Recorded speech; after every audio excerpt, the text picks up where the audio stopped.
Hi friends, ಎಲ್ಲರೂ ಹೇಗಿದ್ದೀರಾ? ಚೆನ್ನಾಗಿದ್ದೀರಾ ಅಂತ ಭಾವಿಸ್ತೀನಿ. ನಾನು ಕೂಡ ಚೆನ್ನಾಗಿದ್ದೀನಿ. ಬನ್ನಿ ಫ್ರೆಂಡ್ಸ್, ವಿಡಿಯೋ ಶುರು ಮಾಡೋಣ. ಇದು ಮೊನ್ನೆದು ವಿಡಿಯೋ ಪಾರ್ಟ್ 2 ಮಾಡ್ತೀನಿ ಅಂತ ಹೇಳಿದ್ನಲ್ಲ, ಇದು ಕಂಟಿನ್ಯೂಷನ್ ವಿಡಿಯೋ ಆಗಿರುತ್ತೆ. ಸೊ ಬನ್ನಿ ಹೋಗೋಣ. ವೈದ್ಯನಾಥೇಶ್ವರ ಸ್ವಾಮಿ ದೇವಸ್ಥಾನದ ಮುಂಭಾಗದಲ್ಲಿರೋ ವಿಘ್ನೇಶ್ವರನಿಗೆ ಕೈ ಮುಗಿದು ಒಳಗಡೆ ಹೋಗೋಣ. ಈ ದೇವಸ್ಥಾನದ ಬಗ್ಗೆ ಸ್ವಲ್ಪ ತಿಳ್ಕೊಳ್ಳೋಣ. ಕೈ ಮುಗಿದು ಇವಾಗ ಎಂಟ್ರ್ ಆಗ್ತಾ ಇದ್ದೀನಿ. ನನ್ನ ಮಗ ಹಿಂದೆ ವಿಡಿಯೋ ಮಾಡ್ಕೊಂಡು ಬರ್ತಾ ಇದ್ದಾನೆ. ಈಗ ಒಳಗಡೆ ಹೋಗಿದ ತಕ್ಷಣ ಯಾವುದೇ ದೇವಸ್ಥಾನಕ್ಕೆ ಹೋದ್ರೂ ಫ್ರೆಂಡ್ಸ್, ಫಸ್ಟು ಎಡಗಡೆಯಿಂದ ದೇವಸ್ಥಾನ ಹೋಗಿ ಒಂದು ಸುತ್ತು ಬಂದು ಆಮೇಲೆ ಒಳಗಡೆ ಹೋಗೋದು ವಾಡಿಕೆ. ದೇವಸ್ಥಾನ ಕೈ ಮುಗಿದು ಈ ತೀರ್ಥ ಎಲ್ಲಿಂದ ಬರ್ತಾಯಿದೆ ಏನಪ್ಪ ಅಂದರೆ, ವೈದ್ಯನಾಥೇಶ್ವರಂಗೆ ಅಭಿಷೇಕ ಮಾಡಿರೋ ನೀರು ಅಲ್ಲಿ ಬರುತ್ತೆ. ಅದನ್ನು ತೀರ್ಥ ರೂಪದಲ್ಲಿ ಎಲ್ಲೆಲ್ಲಿ ನೋವಿರುತ್ತೆ ಅಲ್ಲಲ್ಲಿ ಹಚ್ಕೊಂಡ್ರೆ ನೋವು ಕಮ್ಮಿ ಆಗುತ್ತೆ ಅನ್ನೋದು ವಾಡಿಕೆ. ಇದು ಪಾರ್ವತಿ ದೇವಿ ದೇವಸ್ಥಾನ ಪಕ್ಕದಲ್ಲೇ ಇದೆ. ಫಸ್ಟು ಈ ದೇವಸ್ಥಾನಕ್ಕೆ ಹೋಗಿ ಮಂಗಳಾರತಿ ತೊಗೊಂಡು ಕೈ ಮುಗಿದು ಆಮೇಲೆ ವೈದ್ಯನಾಥೇಶ್ವರ ದೇವಸ್ಥಾನಕ್ಕೆ ಎಂಟ್ರಾಗೋಣ. ಅಕ್ಕಪಕ್ಕದಲ್ಲೇ ಇದೆ ದೇವಸ್ಥಾನ. ದೇವರಿಗೆ ಕೈ ಮುಗಿದು ನಾವು ದೇವಸ್ಥಾನದೊಳಗಡೆ ಎಂಟ್ರಿ ಆದ್ವಿ. ದೇವರಿಗೆ ಪೂಜೆಗೆ ಕೊಟ್ಟು ನಾವು ಕೈ ಮುಗಿತಾ ನಿಂತಿದ್ದೀವಿ. ಸಂಡೇ ಆಗಿರೋ ಕಾರಣ ಜನ ಕಮ್ಮಿನೇ ಇದ್ದರು ಫ್ರೆಂಡ್ಸ್. ಮತ್ತು ನಾಳೆ ಸೋಮವಾರ ಅಲ್ವಾ, ಎಳ್ಳು ಅಮಾವಾಸ್ಯೆ ಇದೆ. ಸೊ ಅಮಾವಾಸ್ಯೆಗೆ ತುಂಬ ಜನ ಬಂದು ಪೂಜೆ ಮಾಡಿಸ್ತಾರೆ. ಹಾಗಾಗಿ ಇವತ್ತಿಂದು ದಿನ ಸ್ವಲ್ಪ ಜನ ಕಮ್ಮಿ ಇದ್ದಾರೆ. ನಾರ್ಮಲ್ ಟೈಮ್ಗಳಲ್ಲೆಲ್ಲ ಸಂಡೇನೂ ತುಂಬ ರಶ್ ಇರುತ್ತೆ ದೇವಸ್ಥಾನ. ಯಾಕಂದರೆ ಕೆಲಸಗಳಿಗೆ ಇಲ್ಲಿ ಹೋಗೋರು, ಮಾಮೂಲಿ ಅವರಿಗೆ ಬಿಡುವಿನ ಸಮಯ ಮಾಡಿಕೊಂಡು ಬರೋರು ಇರ್ತಾರೆ. ಸೊ ಜನ ಸ್ವಲ್ಪ ಕಮ್ಮಿನೇ ಇದ್ದಾರೆ. ದೇವಸ್ಥಾನ ನೋಡ್ಬೋದು ನೀವು. ಅಷ್ಟೊಂದು ರಶ್ಶು ಅನ್ನೋ ಥರದ್ದೇನೂ ಇರಲಿಲ್ಲ ಅವತ್ತು. ಆರಾಮಾಗಿ ಪೂಜೆ ಮಾಡಿಸ್ಕೊಂಡು ಹೋಗ್ಬೋದಿತ್ತು.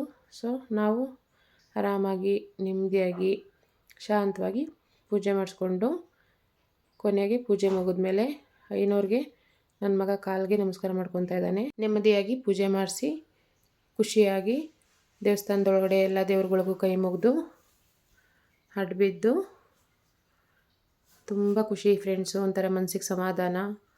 ಆಮೇಲೆ ವಿಭೂತಿ ಧರಿಸ್ಕೊಂಡೆ. ಅಲ್ಲಿ ಎನಿ ಟೈಮ್ ಯಾವಾಗಲೂ ವಿಭೂತಿ ಇಟ್ಟಿರ್ತಾರೆ.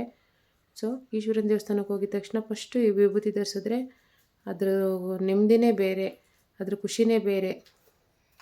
ವಿಭೂತಿ ಧರಿಸ್ಕೊಂಡು 5 ನಿಮಿಷ ಅಲ್ಲೇ ಕೂತ್ಕೊಂಡು ದೇವಸ್ಥಾನದೊಳಗಡೆ ಧ್ಯಾನ ಮಾಡಿದೆ. ಮನಸ್ಸಿಗೆ ಒಂಥರ ತುಂಬ ಖುಷಿ, ಸಮಾಧಾನ, ಏನೋ ಒಂದು ಉಲ್ಲಾಸ ಮನಸ್ಸಿಗೆ. ಆಮೇಲೆ ಆಚೆ ಬಂದು ನನ್ನ ಮಗ ಗಂಟೆ ಹೊಡೆಯೋಕ್ಕೆ ತುಂಬ ಸರ್ಕಸ್ ಮಾಡ್ತಿದ್ದ. ಆದರೂ 3 ಸಲ ಹೊಡೆದ. ನಮಸ್ಕಾರ ಮಾಡಿಕೊಂಡು ನಾವು ಅಲ್ಲಿಂದ ದಾಸೋಹದ ಮನೆಗೆ ಹೊರಟ್ವಿ. ನಿತ್ಯ ದಾಸೋಹ ನಡೀತಾ ಇರುತ್ತೆ ಈ ದೇವಸ್ಥಾನದಲ್ಲಿ. ಅಲ್ಲಿ ಎಲ್ಲ ಏನು ಮಾಡ್ತಿದ್ದೆ ನೋಡಿ ಫ್ರೆಂಡ್ಸ್, ಇವರೆಲ್ಲ ನೀರು ಹಾಕಿಸ್ಕೊತಾ ಇದ್ದಾರೆ.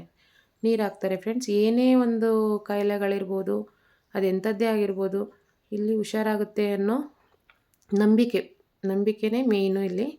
ಯಾಕಂದರೆ ಸುಮಾರು ಉದಾಹರಣೆಗಳು ಇದ್ದಾವೆ. ಇದು ದಾಸೋಹದ ಮನೆ, ನಿತ್ಯ ದಾಸೋಹ ನಡೀತಾ ಇರುತ್ತೆ ಇಲ್ಲಿ. ಹೋಗಿದ ತಕ್ಷಣ ಇಲ್ಲಿ ವೈದ್ಯನಾಥೇಶ್ವರನ ಫೋಟೋ ಇಟ್ಟಿದ್ದಾರೆ.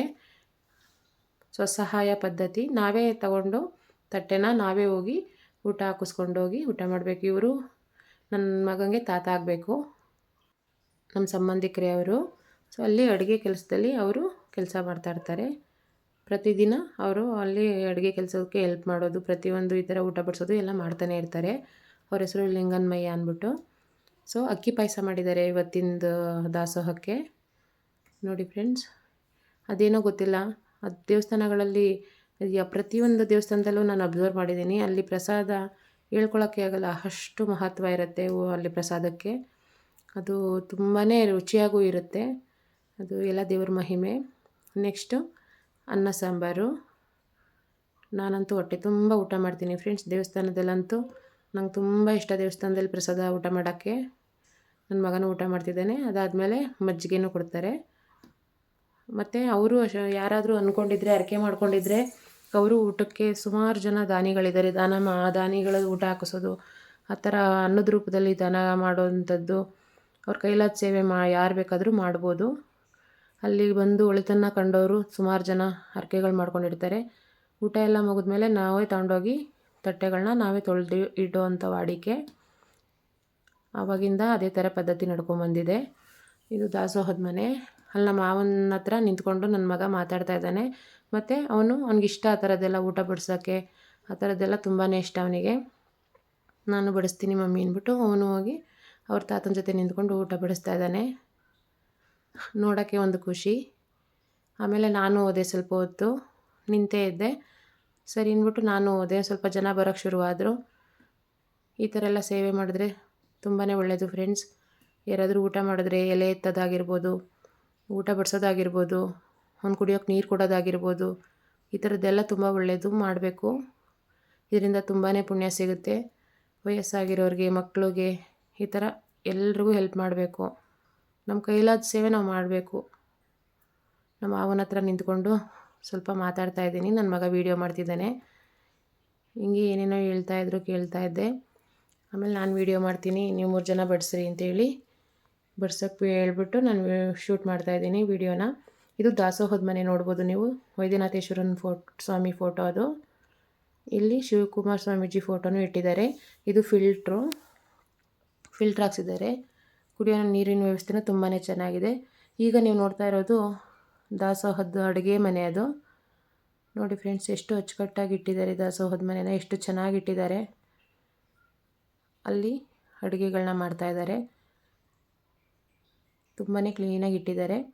ಆಮೇಲೆ ನಮ್ಮ ಅವನ ಹತ್ರ ಮಾತಾಡಿದ್ದೆಲ್ಲ ಆಯಿತು. ಹೊರಡ್ತೀವಿ ಅಂತ ಹೇಳಿದ್ವಿ. ಅವ್ರ ತಾತಂಗೆ ಅವನು ಬಾಯ್ ಮಾಡ್ದ, ನಾನು ಬರ್ತೀನಿ ಅಂತ ಹೇಳ್ಬಿಟ್ಟು ಹೊರಟ್ವಿ. ಎಲ್ಲ ಮುಗಿದು ಬರೋಷ್ಟ್ರಲ್ಲಿ ತುಂಬಾ ಬಿಸಿಲಿತ್ತು. ಟೈಮ್ ಬಂದ್ಬಿಟ್ಟು 2:30-3 ಗಂಟೆ ಆಗಿಬಿಟ್ಟಿತ್ತು. ಸರಿ ಹೊರಡೋದ ಮನೆಗೆ ಅಂದ್ಬಿಟ್ಟು ಅಷ್ಟರಲ್ಲಿ ದೇವಸ್ಥಾನದ ಮುಂದೆ ಬಸ್ ಬಂತು ಫ್ರೆಂಡ್ಸ್. ನಾನು ಆವಾಗ ಏನಪ್ಪ ಹೇಳಬೇಕು ಅನ್ನಿಸ್ತು ಅಂದರೆ, ಇದೊಂದು ಇನ್ಫಾರ್ಮೇಷನ್ ಕೊಡಬೇಕು ನೋಡ್ತಾ ಇರೋ ಪ್ರತಿಯೊಬ್ಬರಿಗೂ ಅಂದ್ಬಿಟ್ಟು. ಈ ವೈದ್ಯನಾಥೇಶ್ವರ ದೇವಸ್ಥಾನ ಇರೋದು ಎಲ್ಲಿ ಅಂತ ಆದರೆ, ತುಮಕೂರು ತಾಲೂಕು ಹೆಬ್ಬೂರು ಹೋಬಳಿ ಹರಿಯೂರು ಗ್ರಾಮ. ಹರಿಯೂರು ಶ್ರೀ ವೈದ್ಯನಾಥೇಶ್ವರ ಅಂತ ದೇವಸ್ಥಾನದ ಹೆಸರು. ಇದು ತುಮಕೂರಿಂದ ಒಂದು 28-30 ಕಿಲೋಮೀಟ್ರ್ ಆಗುತ್ತೆ ಫ್ರೆಂಡ್ಸ್. ಬೆಳಗ್ಗೆ, ಮಧ್ಯಾಹ್ನ, ಸಂಜೆ ಈ ಥರ ಟೈಮಿಂಗ್ಸ್ ಸುಮಾರು ಬಸ್ಗಳು ಬಿಟ್ಟಿದ್ದಾರೆ. 4-5 ಬಸ್ ಇದ್ದಾವೆ ಡೈಲಿ. ಸೊ ಅಮಾವಾಸ್ಯೆ ಪೌರ್ಣಮಿಗಳಲ್ಲಿ ತುಂಬಾ ಚೆನ್ನಾಗಾಗುತ್ತೆ ಪೂಜೆ. ಮತ್ತು ಇದ್ರ ವಿಶೇಷತೆ ಏನಪ್ಪ ಅಂದರೆ, ಸರ್ವರೋಗ ನಿವಾರಕ ಅಂತಲೇ ಹೇಳ್ಬೋದು ಫ್ರೆಂಡ್ಸ್. ಇಲ್ಲಿ ತೀರ್ಥಸ್ಥಾನ ಇರುತ್ತೆ, ನಿತ್ಯ ದಾಸೋಹ ಇರುತ್ತೆ. ಇಲ್ಲಿ ಸುಮಾರು ಎಂತೆಂಥ ಕ್ಯಾನ್ಸರ್ ಅಂತ ಕಾಯಿಲೆಗಳನ್ನ ಗುಣಪಡಿಸಿರೋ ಉದಾಹರಣೆಗಳಿದ್ದಾವೆ. ಸೊ ಒಂದು ಸಲ ಭೇಟಿ ಕೊಡಿ ಫ್ರೆಂಡ್ಸ್. ಏನೇ ಸಮಸ್ಯೆ ಇರಲಿ, ವೈದ್ಯನಾಥೇಶ್ವರನ ಮನಸಾರಿ ಬೇಡಿಕೊಂಡು ಇಷ್ಟಾರ್ಥಗಳನ್ನ ಈಡೇರಿಸುವಂಥ ಶಕ್ತಿ ಶ್ರೀ ವೈದ್ಯನಾಥೇಶ್ವರ ಸ್ವಾಮಿಗಿದೆ. ಸೊ ಹಂಗಾಗಿ ಹೇಳ್ತಾ ಇದ್ದೀನಿ, ಒಂದು ಸಲ ನೀವು ಭೇಟಿ ಕೊಡಿ ಫ್ರೆಂಡ್ಸ್. ಏನೇ ಕಷ್ಟಗಳಿದ್ರೂ ಆ ಭಗವಂತ ವೈದ್ಯನಾಥೇಶ್ವರ ಒಳ್ಳೇದು ಮಾಡಿ ಕಾಪಾಡ್ತಾನೆ. ಪ್ರತಿಯೊಂದು ಸಮಸ್ಯೆಗೂ ಪರಿಹಾರ ಸಿಗುತ್ತೆ. ಅಲ್ಲಿ ತೀರ್ಥಸ್ಥಾನ ಇರುತ್ತೆ, ನಿತ್ಯ ದಾಸೋಹ ಇರುತ್ತೆ. ಅಲ್ಲಿ ಮಾಮೂಲಿ ಏನೇ ಒಂದು ಅಂದ್ಕೊಂಡು ನಾವು 3 ಸಲ ನೀರು ಹಾಕಿಸ್ಕೊತೀವಿ, 3 ವಾರ, ಅಮಾವಾಸ್ಯೆ ಪೌರ್ಣಮಿ ಈ ಥರ ಹೆಂಗೆ ಬೇಕಾದ್ರೂ ಅವ್ರ ಅನುಕೂಲಕ್ಕೆ ತಕ್ಕಂಗೆ ಅವರು ನೀರು ಹಾಕಿಸ್ಕೊಬೋದು. ಸೊ ಯಾರಾದರೂ ಇಂಟ್ರೆಸ್ಟ್ ಇರೋರು ಒಂದು ಸಲ ಭೇಟಿ ಕೊಡಿ ದೇವಸ್ಥಾನಕ್ಕೆ, ಹೋಗ್ಬಿಟ್ಟು ಬನ್ನಿ. ಎಲ್ರಿಗೂ ಒಳ್ಳೆಯದಾಗಲಿ. ಆ ಭಗವಂತ ಶ್ರೀ ವೈದ್ಯನಾಥೇಶ್ವರ ಕಾಪಾಡಲಿ, ಒಳ್ಳೇದು ಮಾಡಲಿ. ಸೊ ನಾವು ಮನೆಗೆ ಹೊರಟ್ವಿ. ಸ್ವಲ್ಪ ತರಕಾರಿ, ಹರಳೆಣ್ಣೆ ಎಲ್ಲ ಬೇಕಿತ್ತು, ತೊಗೊಂಡ್ವಿ. ರೋಡ್ ನೋಡಿದ್ರೆ ಈ ಥರ ಇದೆ. ನನ್ನ ಮಗ ಹಿಂದೆ ಕೂತ್ಕೊಂಡು ಮಮ್ಮಿ ರೋಡ್ ತೋರಿಸ್ತಾ ಇದ್ದೀನಿ ಹೇಳ್ರಿ ಮಮ್ಮಿ ಅಂತಿದ್ದ. ಸೊ ರೋಡ್ ನೋಡಿ ಫ್ರೆಂಡ್ಸ್, ನಮ್ಮ ಮನೆ ರೋಡ್ ಯಾವ ಥರ ಇದೆ ಅಂದ್ಬಿಟ್ಟು ಸರಿ ನಾವು ಬಂದ್ವಿ. ಅತ್ತೆ ಮನೆಯಿಂದ ನಮ್ಮ ಮನೆಗೆ ಬಂದ್ವಿ. ಹರಿಯೂರು ವೈದ್ಯನಾಥೇಶ್ವರ ಸ್ವಾಮಿ ದೇವಸ್ಥಾನದ ಬಗ್ಗೆ ನಿಮ್ಗೆ ಏನು ಅನ್ನಿಸ್ತು ಹೇಳಿ ಫ್ರೆಂಡ್ಸ್. ನೀವೆಲ್ಲ ಹೋಗಿ ಒಂದು ಸಲ, ಯಾರ್ಯಾರು ಅನುಕೂಲ ಇದೆ, ಯಾರ್ಯಾರು ಹತ್ರ ಇದ್ದೀರಾ, ದೂರನೇ ಇರಲಿ ಪರವಾಗಿಲ್ಲ, ಒಂದು ಸಲ ಭೇಟಿ ಕೊಡಿ. ಇಷ್ಟೊತ್ತು ಬಿಡುವು ಮಾಡ್ಕೊಂಡು ನಾನು ವೀಡಿಯೋ ನೋಡಿದ್ದಕ್ಕೆ ತುಂಬಾ ಥ್ಯಾಂಕ್ಸ್ ಫ್ರೆಂಡ್. ಹೀಗೆ ಸಪೋರ್ಟ್ ಮಾಡ್ತಾಯಿರಿ. ಧನ್ಯವಾದಗಳು.